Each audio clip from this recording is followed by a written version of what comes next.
What if the secret of lasting happiness is not something to find, but something you become?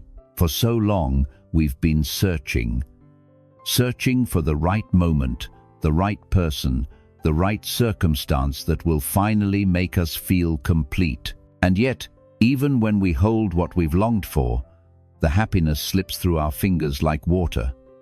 We grasp tighter, we look for the next thing, and the cycle continues. But here's what the Buddha understood. Sitting beneath that ancient tree, happiness was never hiding out there in the world. It was never meant to be collected, earned, or won. It is not a prize at the end of striving. It is a way of being, a quality of presence, a stillness you return to again and again, like breath returning home. True happiness arises not from what you have, but from how deeply you see, from clarity, from understanding, from the quiet opening of a heart that no longer demands life to be different than it is. In the next few minutes, we'll walk together through 10 gentle teachings, not rules, not doctrines, but invitations. Ways of seeing that can soften what feels heavy. Ways of being that let joy move through you. Not because you've fixed everything, but because you've stopped resisting what is. So, take one breath. Let your shoulders drop and stay with me. 1. The present moment where life truly happens. You know that feeling when you're eating something you love, but you're not really tasting it. Your hand moves, your jaw works, but your mind is somewhere else, replaying something that was said yesterday, or rehearsing what you'll say tomorrow. And then the plate is empty, and you barely remember eating at all. That's how most of life passes.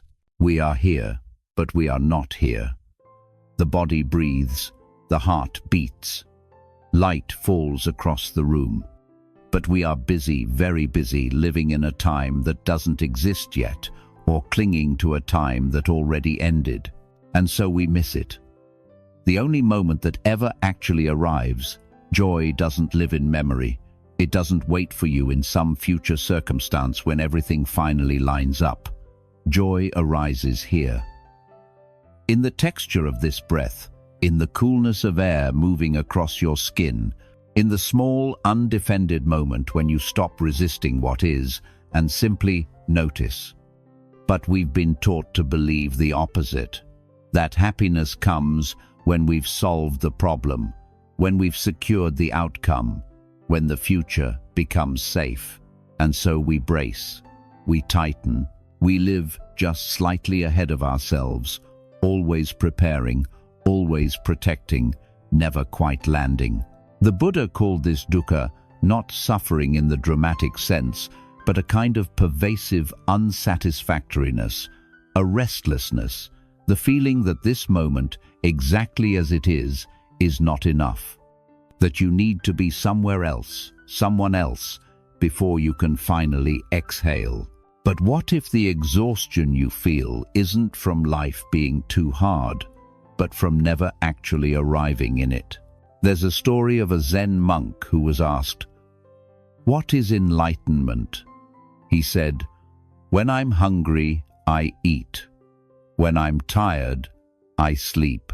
That's all, not transcendence." When you drink water, do you feel the coldness? When you walk, do you feel your feet touch the ground? Or are you already 3 steps ahead, planning what comes next? The present moment isn't a spiritual concept.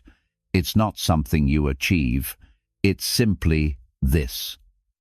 The hum of the room, the weight of your body in the chair, the slight tightness in your chest that you've been carrying all day without noticing.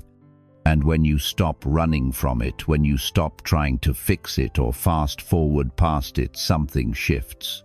Not because you've done anything, but because you've finally stopped doing. That's where joy lives.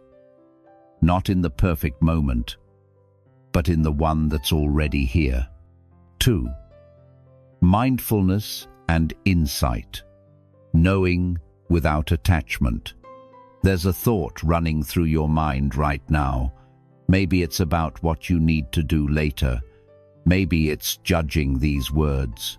Maybe it's remembering something someone said that still stings a little. And without even noticing, you've become that thought. You've climbed inside it. You're living in it as if it were the only reality available. This is what we do, all day, every day. A thought arises, and immediately we believe it. We defend it. We build a whole story around it. And before we know it, we're tangled in something that started as nothing more than a flicker of mental activity. The Buddha saw this clearly. He didn't say thoughts were the problem. He said our relationship to them was. Because when you believe every thought that passes through, you're no longer free. You're being pulled constantly by invisible strings. One thought says you're not enough. Another says someone wronged you. Another whispers that if you could just control the future, you'd finally be safe. And you follow. You tighten around each one. You defend your position. You rehearse your case. And in the process, you lose contact with what's actually here. Mindfulness, sati, is not about clearing the mind or stopping thoughts. It's about seeing them, watching them arrive, like clouds drifting across the sky, noticing how they try to pull you in, and choosing, quietly, not to follow. This is the heart of meditation. Not concentration for its own sake, but awareness that sees clearly. Samatha, the steadying of attention. Vipassana, the insight that arises when you stop believing everything the mind tells you. You sit. You breathe. A thought comes, I'm wasting time. And instead of arguing with it or obeying it, you simply notice, that's a thought. It doesn't mean the thought is wrong. It just means you're no longer inside it. And something extraordinary happens. The thought loses its grip. It doesn't dissolve because you fought it. It fades because you stopped feeding it with belief, with reaction, with the assumption that it must be true. This is where suffering begins to loosen. Not because life becomes easier, but because you stop clinging to every passing wave of mental noise as if it were solid ground. The mind will still produce thoughts. That's what it does. But you, the awareness beneath the thoughts, don't have to become them. There's a space between the thought and the reaction, a pause. And in that space, there's freedom. Not the freedom to control what arises, but the freedom to see it clearly, to let it move through, to remain still while the storm passes. This is not a technique. It's not something you master. It's just noticing, again and again, until one day, without effort, you realize you are not your thoughts. You never were. 3. Gratitude, seeing the abundance already here. We've been told that gratitude is something we should practice, that if we just list 3 things we're thankful for each day, we'll feel better, happier, more positive. And maybe it works for a while. But then it starts to feel like one more task, one more thing you're supposed to do to fix how you feel. And beneath it all, there's still that quiet hum of dissatisfaction, that sense that what you have is never quite enough, because we've mistaken gratitude for optimism, for looking on the bright side, for training ourselves to ignore what's difficult and focus on what's pleasant. But that's not what gratitude is. Not really. True gratitude isn't about feeling good. It's about seeing clearly. It's the ability to stop, even for a moment, and recognize that life is here, that you are here, that this breath, this light, this ordinary moment exists, not because it's perfect, but because it is. You don't have to love your circumstances to feel grateful. You don't have to pretend things are easier than they are. Gratitude isn't positivity, it's presence. It's the quiet acknowledgement that even in difficulty, even in loss, even in the ache of not knowing, something continues. The world keeps offering itself, and you are still here to receive it. There's a difference between wanting more and seeing what's already given. When you drink water, do you notice, or do you just swallow it on your way to the next thing? When someone listens to you, do you feel it, or are you already preparing your next sentence? When the sun sets, when rain taps against the window, when your body carries you through another day without asking for permission, do you pause? Even once. Gratitude isn't something you manufacture. It's something you remember. A softening. A recognition that life has been unfolding all around you, quietly generous, while you were too busy wishing it were different. The Buddha spoke of mudita, sympathetic joy. But before we can feel joy for others, we must first learn to see what we've been given. Not as a transaction, not as something we earned. Just here. You don't need a gratitude journal. You don't need to force it. Just stop. Once, today, right now. If you can, notice one thing that didn't have to be here, but is. The warmth of the room, the chair holding you, the fact that your lungs are breathing without your conscious effort, and let yourself feel it. Not as something to be grateful for, but as life, simply meeting you, again and again. That's enough. It's always been enough. 4. Mudita, the joy of another's joy. Have you ever noticed what happens inside you when someone else succeeds? When they get the promotion you wanted? When their life seems easier, lighter, more full? When they share good news and everyone celebrates? And you smile, you say the right things, but underneath, just underneath, there's a tightness. A small, quiet voice that whispers, "Why not me?" We don't like to admit this. It feels petty, unkind, but it's there. A contraction, a sense that their joy somehow diminishes yours. That happiness is a limited resource, and if they have more, you must have less. This is what happens when we live inside the small circle of self, when joy can only exist if it's ours, when we're constantly measuring, comparing, protecting what little we think we have, and it's exhausting. The Buddha spoke of mudita, sympathetic joy, the ability to feel genuinely happy when others are happy. Not because you're trying to be a good person, not because you're suppressing envy, but because you've recognized something deeper. Their joy and your joy are not in competition. Happiness doesn't work like money or space or time. It doesn't diminish when shared, it expands. But we've been conditioned to see life as a zero-sum game. If they win, I lose. If they're loved, I'm less lovable. If they find peace, it means I'm farther from it. And so we tighten, we compare, we armor ourselves against their good fortune because it feels like proof of our lack. But what if you stopped defending? What if, just once, you allowed yourself to feel the warmth of someone else's happiness without needing it to be yours? Not because you've transcended envy, but because you've noticed how heavy it is to carry, how much energy it takes to keep the walls up, how lonely it is to live in a world where joy must always belong to you, or it feels like an insult.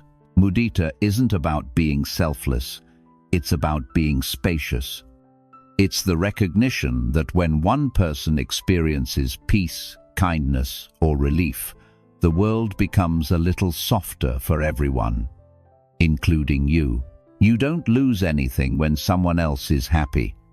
You gain evidence that happiness is possible, that life, even with all its difficulty, still offers moments of lightness. And if it can happen for them, it can happen again. It is happening, somewhere, right now. This doesn't mean you pretend your struggles don't exist. It doesn't mean you bypass your own pain. It just means you stop treating joy as something scarce, something you have to hoard, something that must always be yours, or it means nothing. When you let go of that, when you can genuinely feel glad that someone else is okay, even when you're not, something opens. Not because you've practiced a technique, but because you've stopped closing your heart to protect it. And there's so much more room to breathe. 5. Compassion and loving kindness. There's a kind of exhaustion that comes from caring too much, from feeling everything, from watching people you love make choices that hurt them and knowing you can't fix it, from scrolling through the world's suffering and feeling your chest tighten with helplessness. So we learn to protect ourselves. We harden, we look away, we tell ourselves it's too much, and maybe it is. Maybe compassion is just another burden we're supposed to carry until we break. But what if that's not what compassion is at all? What if the exhaustion doesn't come from caring but from believing you have to fix it? The Buddha spoke of karuna, compassion, and metta, loving kindness. But these weren't instructions to save the world or sacrifice yourself. They were recognitions, ways of meeting suffering your own and others, without adding the weight of personal responsibility for making it disappear. Compassion isn't pity. It's not standing above someone's pain with sympathy.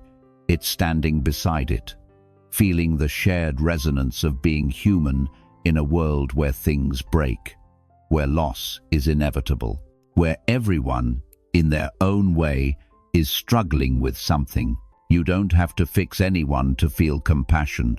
You just have to see them, to let their suffering register in you without immediately trying to solve it, escape it, or make it mean something about your inadequacy.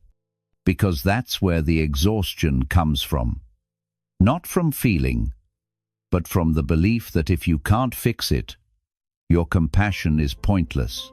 Loving kindness, metta, works the same way. It's not forcing yourself to feel warm and generous toward people you resent. It's not pretending everything is fine.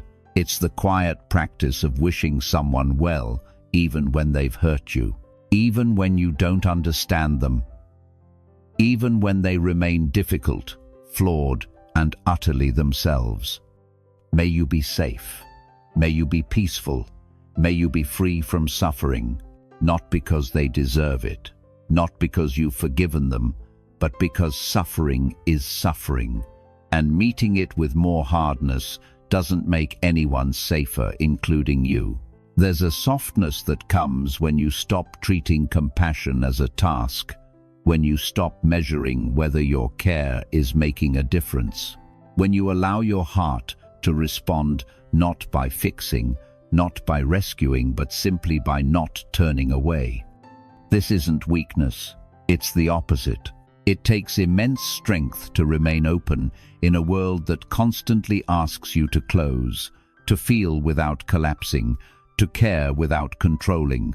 And the strange thing is, when you stop trying to carry everyone's pain, when you stop making their healing your responsibility, you find you can actually be present with them, not as a savior, just as someone who sees. And sometimes, that's all compassion ever needed to be. 6. Detachment, freedom from clinging. There's someone you love. Maybe they're still here. Maybe they've drifted away. Maybe they're right beside you, but something between you has changed, and you're holding on so tightly, trying to keep it exactly as it was that your hands ache. This is what we do. We find something beautiful, and immediately we close our fist around it. We think that's how we keep it safe, how we make sure it stays. But all we're really doing is crushing it. Detachment sounds cold. It sounds like not caring, like walking away, like protecting yourself by refusing to feel anything at all. But that's not what it is. Detachment is not the absence of love. It's love without the demand that things remain frozen in place. It's the ability to hold something precious and let it be exactly what it is. Not what you need it to be, not what you wish it would stay. There's an old image the Buddha used, a flower growing wild in a field. You see it, you feel moved by it. You could pick it, take it home, put it in a vase, and for a few days you'd have it, you'd own it, but it would wilt, it would die in your hands.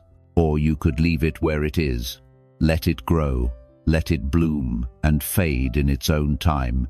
And every time you pass by, it's still there, alive, changing, doing what flowers do. You don't lose the beauty by not possessing it. You lose it by trying to. We've been taught that love means holding on, that if we care about something, we must control it, secure it, make sure it doesn't slip away.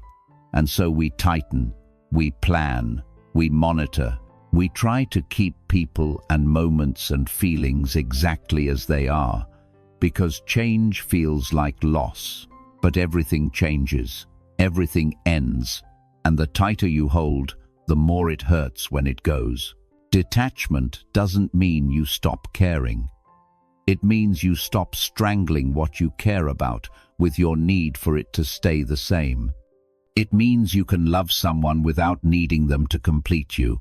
You can enjoy a moment without needing it to last forever. You can feel joy without immediately thinking, "How do I keep this?" Because the truth is, you can't keep it. You never could. Life moves, people change.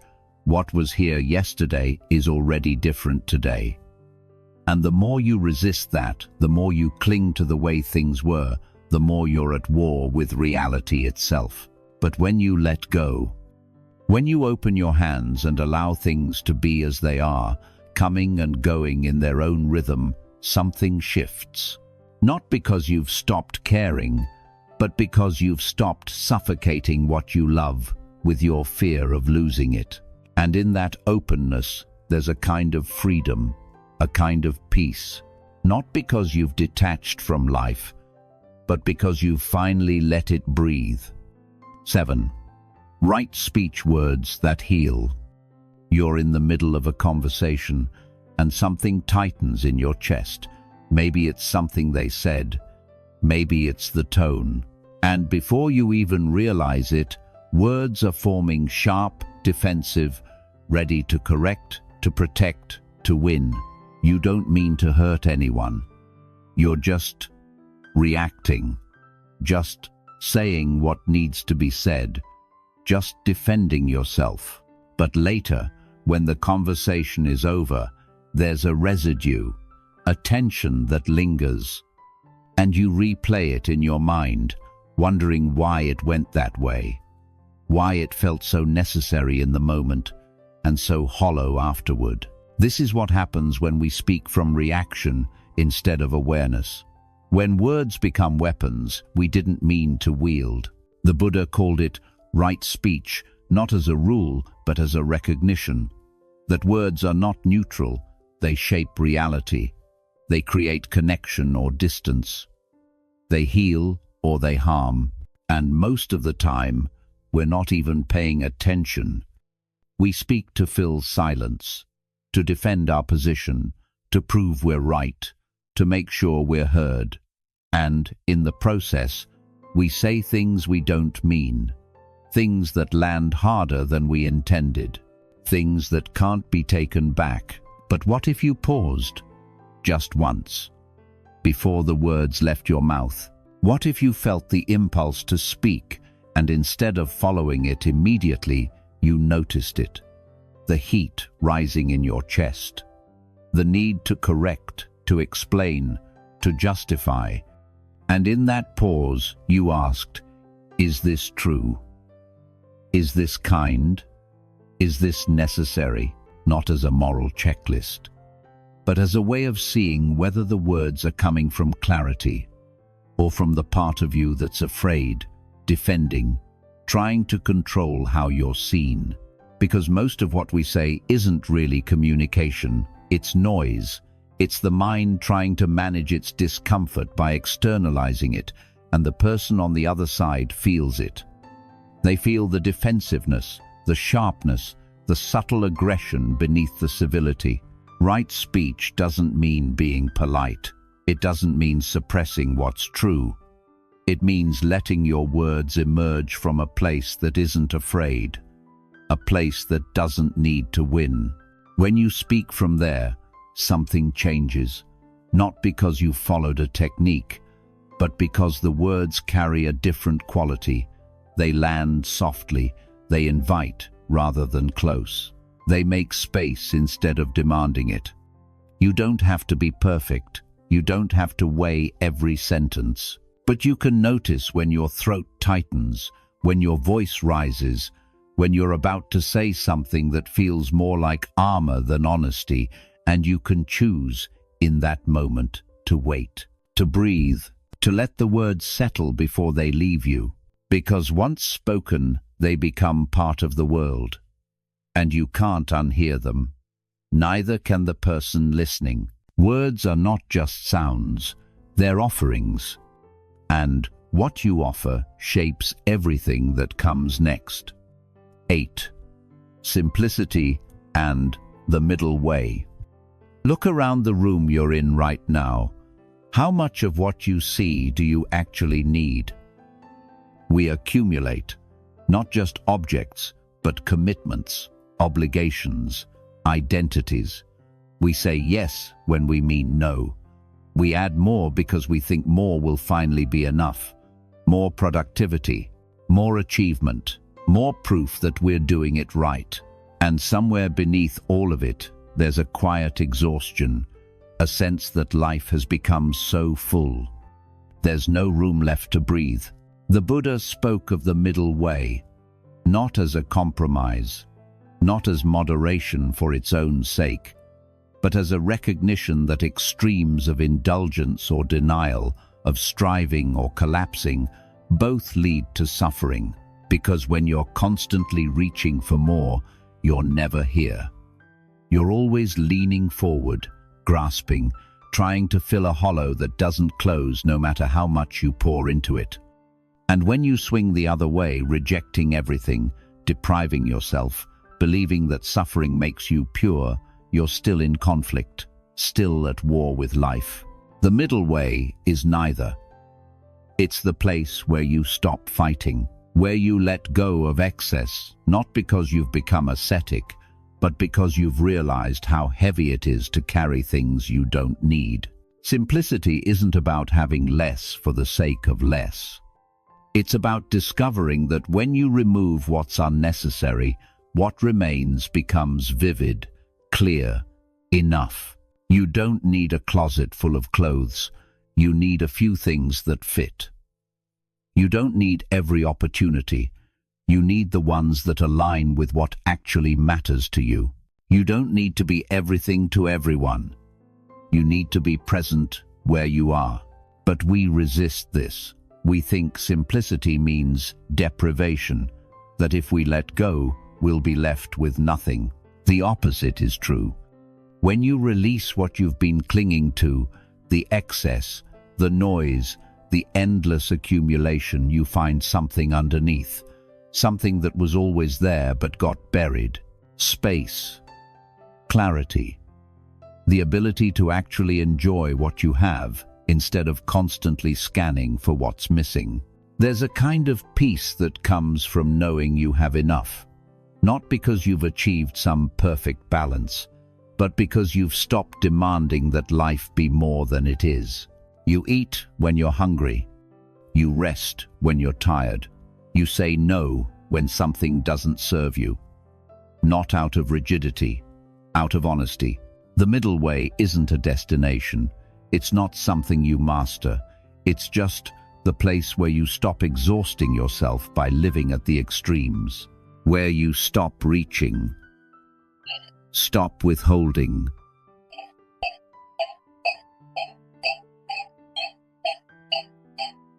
Stop performing, and you let life be simple again. Not empty, not less, just uncluttered. And in that space, you remember, this was always enough. 9. Self-discipline, the path to integrity and ease. You know that moment when you're about to do something you don't really want to do. Reach for your phone again. Say yes to something you know will drain you. Stay up scrolling when your body is begging for rest, and there's a small voice that says, don't. But you do it anyway. Not because you're weak, not because you lack willpower, but because in that moment, the path of least resistance feels easier, safer, less confronting than the alternative. And afterward, there's that familiar heaviness. The quiet disappointment in yourself. The sense that once again, you weren't able to choose what you actually wanted. We think discipline is about forcing ourselves, about white-knuckling through discomfort, about becoming harder, stricter, more controlled. But that's not discipline, that's just another form of violence against yourself. Real discipline, what the Buddha would call sila, or integrity, is not about restriction, it's about clarity. It's the ability to see what truly matters to you, and align your actions with that, even when it's uncomfortable. It's not about saying no to life, it's about saying no to what pulls you away from it. Because the truth is, most of what we do isn't chosen. It's habitual, reactive, driven by a need to avoid discomfort, to numb, to fill the space with anything other than what we're actually feeling. And every time we follow that impulse without questioning it, we lose a little more contact with ourselves. We become passive, a passenger in our own life. Discipline is what brings you back. It's noticing the moment before you reach for the distraction, feeling the pull, and instead of obeying it automatically, pausing, asking, is this what I actually want? Or is this just what's easiest right now? Most of the time, the answer is clear. You know what serves you. You know what drains you. You know the difference between rest and escape, between nourishment and numbing. The question is whether you're willing to honor that knowing. Discipline isn't rigid. It's not about perfection. It's not about never slipping. It's about coming back, again and again, to the choice that aligns with who you want to be, rather than the reflex that keeps you comfortable. And the strange thing is, once you start practicing this, not as a rule, but as a form of self-respect, it stops feeling like deprivation, because you're no longer fighting yourself. You're no longer split between what you say you want and what you actually do. You're just choosing, clearly, honestly. And in that alignment, there's a kind of ease. Not because life becomes effortless, but because you're no longer at war with your own intentions. You're finally living in integrity with yourself. And that, more than any achievement, any external validation, is what peace feels like. 10. Meaningful intentions, purpose beyond pleasure. There's a kind of happiness that comes from getting what you want, a good meal, a moment of recognition, a purchase that makes you feel, briefly, like you've filled the gap. And it feels good for a while, but then it fades, and you're back where you started, looking for the next thing, the next hit of satisfaction, the next distraction from the quiet restlessness underneath. This is what we've been taught happiness is: a series of pleasant moments strung together, an accumulation of experiences, possessions, sensations that make us feel good, and if we just get enough of them, maybe we'll finally feel enough. But you already know it doesn't work that way, because pleasure is not the same as fulfillment. And happiness that depends on circumstances is not happiness at all, it's just relief. Temporary, conditional, always at risk of being taken away. The Buddha saw this. He didn't say pleasure was wrong. He said it was unreliable. That building your life around it is like building a house on sand. It feels solid until the tide comes in. Real happiness, the kind that doesn't collapse when things go wrong, comes from something deeper. It comes from purpose, from living in alignment with what you actually value, not just what feels good in the moment. But purpose isn't about grand missions or changing the world. It's not about finding your calling or optimizing your impact. It's simpler than that. It's about asking, what do I want my life to reflect? What kind of presence do I want to bring? What matters enough that I'd choose it even when it's difficult? And then living from that. Not perfectly, not dramatically, just consistently. Because when your actions are rooted in something meaningful, kindness, integrity, care, honesty, there's a steadiness that emerges, a sense that your life is pointing towards something even when you can't see the destination. You're not chasing anymore. You're not consuming. You're not trying to fill yourself with things that were never designed to last. You're just here, doing what aligns. And that alignment, that quiet sense of living with intention, creates a kind of joy that doesn't need external validation. It doesn't mean you stop enjoying things. It means you stop needing them to complete you. You eat, and it's pleasurable. But you're not eating to escape. You rest, and it's restorative. But you're not collapsing into numbness. You connect with people, and it's warm. But you're not clinging to them to prove you're worthy. Everything becomes lighter when it's no longer carrying the weight of your happiness. And what's left is something the Buddha called santosha, contentment. Not from having everything you want, but from living in a way that feels true. That's what sustains joy. Not the next moment of pleasure, but the knowledge that your life, as it is aligned with what matters. And that no matter what happens, can't be taken from you. So here we are, at the end of these words, but not at the end of anything, really.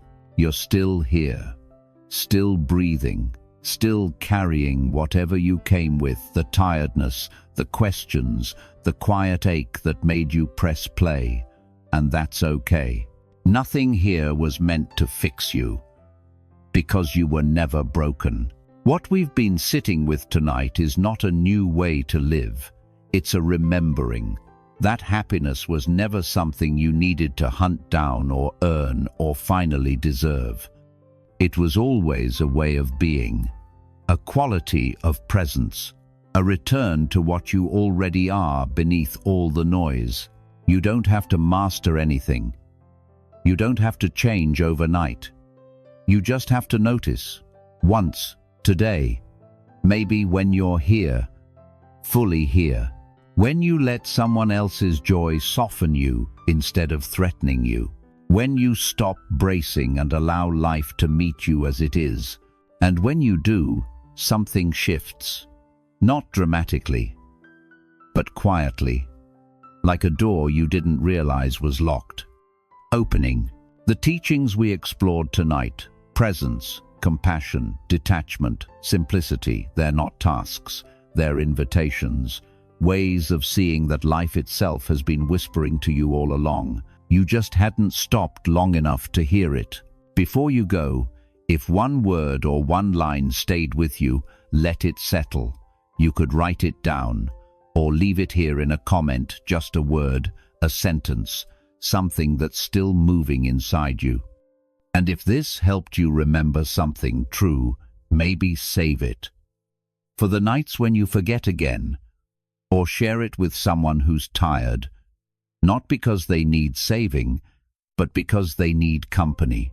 And if you want to keep sitting together like this, stay, subscribe, not for the algorithm, for yourself. Life continues, the breath continues, and so do you. Thank you for being here.